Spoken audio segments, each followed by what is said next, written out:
Kontrollova fjalorin Webster, ku fjala më e përdorur është polarizim. Përkufizimi I polarizimit daton qysh në fillimet e viteve 1800, në Zanafill përshkruante valët e leta. Ndërkohë që për fjalorin Collins, fjala numër 1 ishte epok, një periudhë e veçantë në jetën e dikujt, apo në karrierën specifike me një karakter unik. Epok si në mbylljen e një epoke, apo në çeljen e një epoke të re, po përtej analogjive, besoj dhe vazhdoj të besoj me të gjithë fuqinë time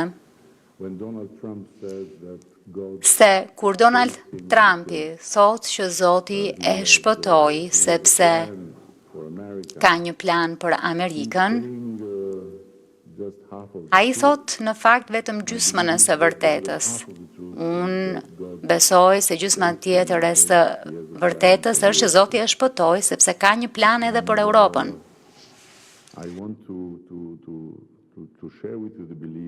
Dua ta ndaj me ju këtë bindje që